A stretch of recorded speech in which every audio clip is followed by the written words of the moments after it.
Hey guys and ladies, welcome back to another episode. My name is Disema Matieti, and on this video we're going to be talking about everything else that you have to know about being an analyst, just high level. What does analysts do? Where do they get their skills? What type of training is there? And most especially, how much do they earn?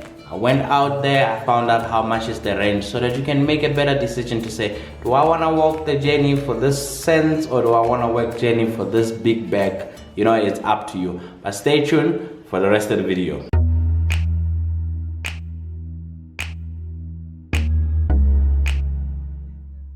What does analysts do? Just to start off, you can see that analysts give guidance to businesses, government entities, and individuals on financial and business decisions. So their core business is on financial and business decisions to help your company grow. An analyst collects data.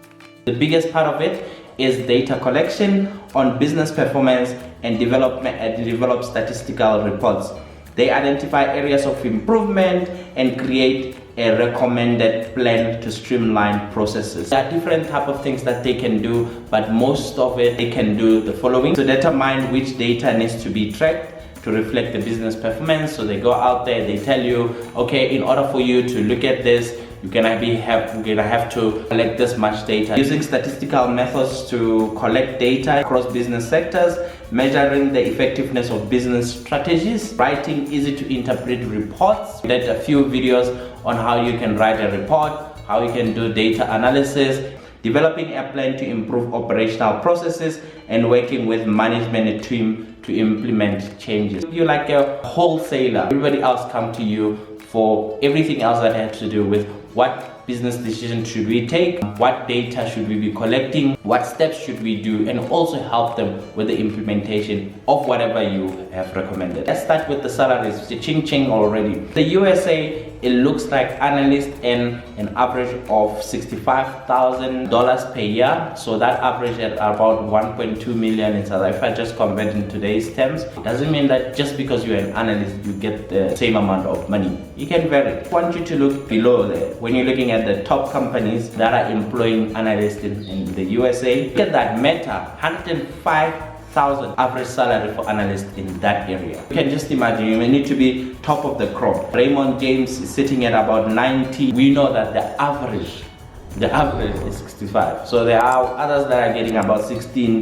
The others are getting almost as much as 147. 147 is about, like I said, it's about 3 million. From 300,000 in South African rand all the way to 3 million. That's the US. In South Africa here, just taking both the biggest and the lowest at the starting range, we are looking at analyst range in Johannesburg ranges from 265,000 to 860,000, which is quite good. Imagine you're starting as an analyst and your starting salary is 800,000. It all depends on how much knowledge you have in that specific sphere. It depends on how big the organization is that you are consulting with. It depends on how complex the type of thing that you are doing. Maybe you might have started as an analyst, but you end up as a organizational architecture. Let's look at what is required for you to actually become an analyst.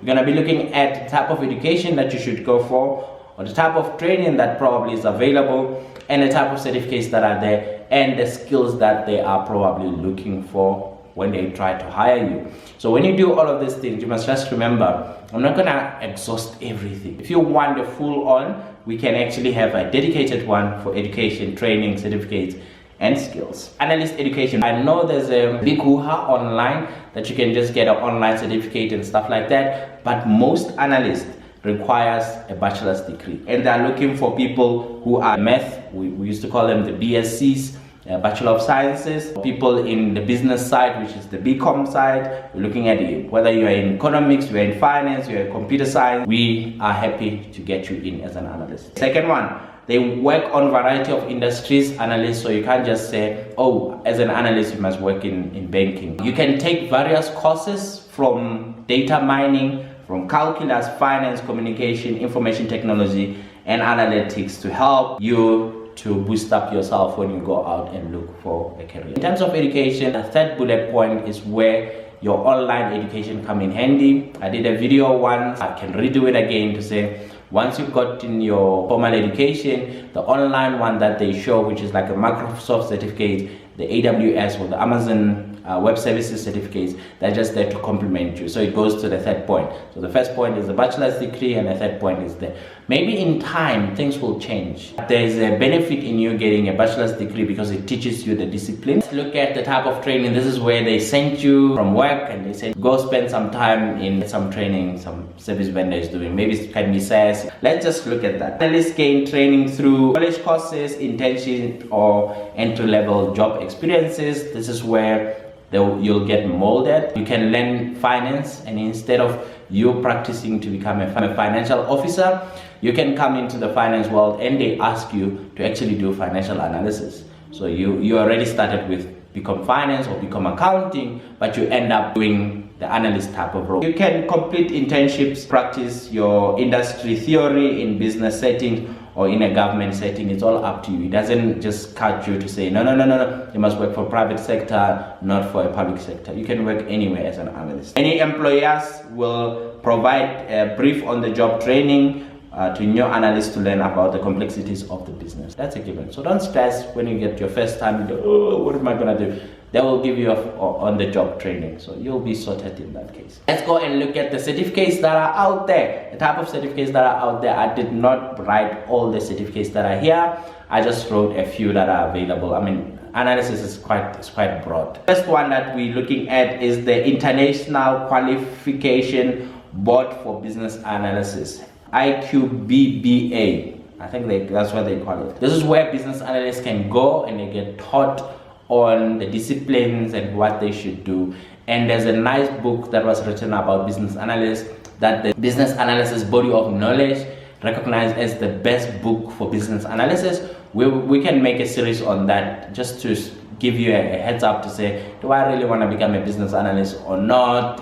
Because you are required to, to follow a few things. It's quite interesting. It's an interesting thing that we did in university. I think it was on our third year when we did our honors. It was quite interesting. Once you are done with all of that business analysis, you can come in and get different type of education. You can get the foundation ones, get certificated on the foundation level as a business analyst, or you can go in and get certified as an advanced level for business analysis. So this is where, when you get the advanced level, this is where we know that we can give you any work you can be able to run as a business analyst. The second one is the Project Management Institute, the PMBOK, the Project Management Body of Knowledge. We know that it works with project managers, but they also are open for business analysts or analysts to come and learn from their side, especially when it's project related. Project has got different spheres. If it's big enough, you might have not just business analysts at the beginning of the project doing the high level design or what they call the business case type of thing, but you can get an analyst involved throughout the whole life cycle of the project. The third one that we're looking at is the International Requirements Engineering Board, where they have different type of certifications, and you can get certified in different levels, whether you're in the foundation, advanced, or your expert level. The last one is the International Institute of Business Analysts. Don't confuse them with the first one. It's a different one here.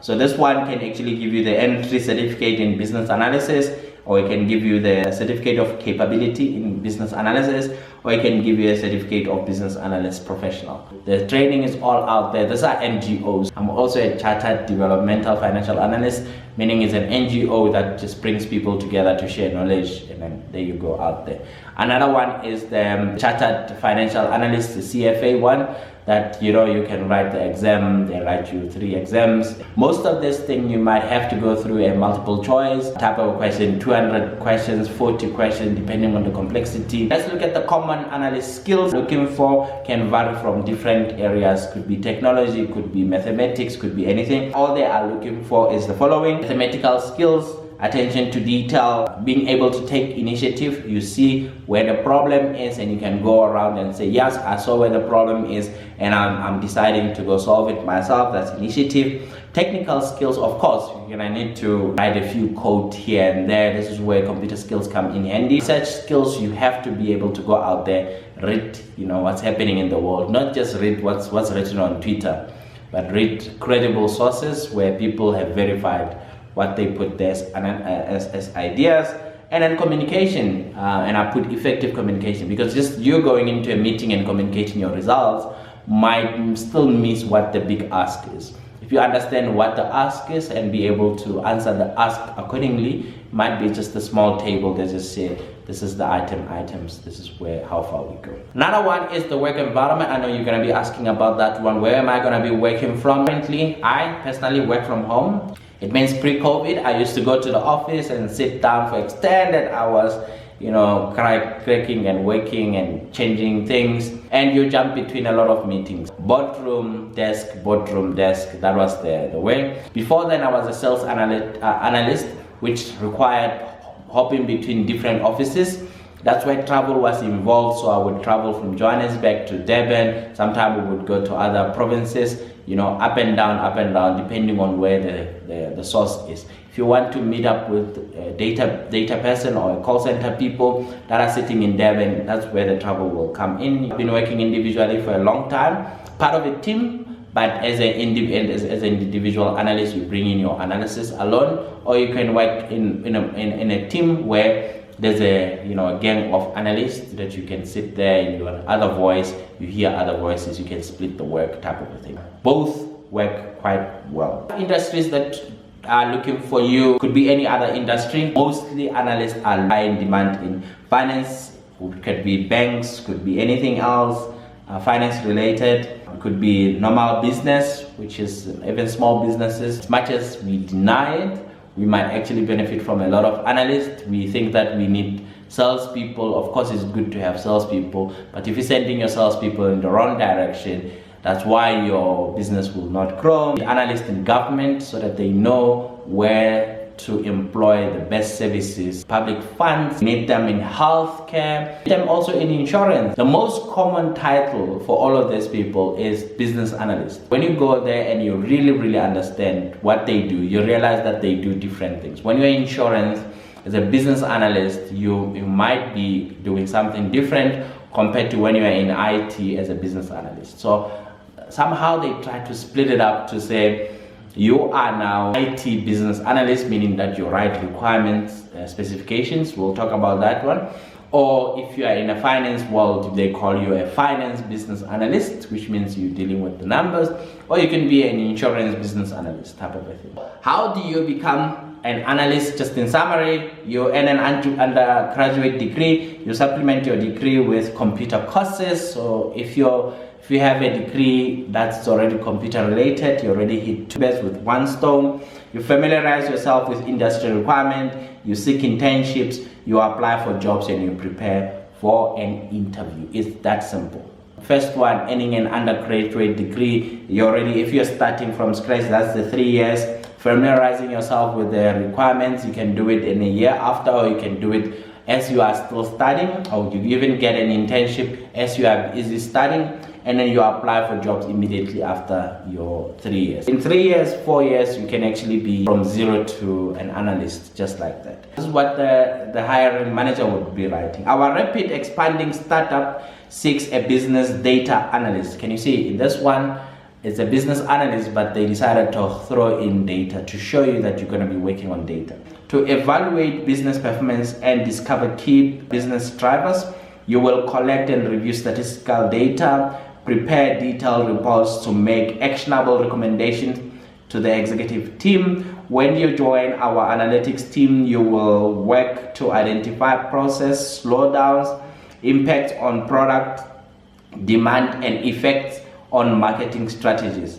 We also need someone who can review existing business processes and make recommendations on what data to track to develop KPI reports for new business sectors. It's like you're going to be working with, as a business data analyst, you're going to be working with serving as a strategy analyst, because at one point you want to look at their marketing strategies. Is it working? Is it not? How they making up their KPIs, which is normally what's sent over to what a strategy analyst should be doing. But the key word is it's a small startup, so there might not be a strategy analyst there. So it might just be you running up and down, the whole thing. The ideal candidate has an intellectual curiosity to examine numerical data, mine the data for insight, and translate it into plain English for business use. We are looking for a detailed orientated individual with strong technical skills, including computer programming and coding. The successful candidate will be able to build, collaborate relationships across the organization, independently manage tasks, and maintain short and long-term projects. Ideal candidates will have a bachelor's degree in whatever related field, type of experience on data analysis. Sometimes if it's an entry level, there might not be any experience. It might just be initiative. Your university project can actually come in here to show you the initiative or the experience in working with data. Excellent communication skills. If you're part of the debate team or something like that, just shows communication skills. And experience in some of the business intelligence softwares. Could be Tableau, it could be Power BI, it could be whatever, the MicroStrategy, you name them. That's just what they are looking for. That's in a nutshell what you could do to become an analyst. If you haven't subscribed already and you have watched this long, please consider subscribing. You can even put the thumbs up if you feel like this video actually answered all that you were thinking about. If not, let me know at the comments below. What can I look at? What do you want me to expand on? If you want more videos, just let me know. We'll get there. If you want to get hold of me, you can go to beinganaanalyst.co.za to get hold of me. Just book a session with me and we can talk about it. And yeah, please stay tuned for the next video.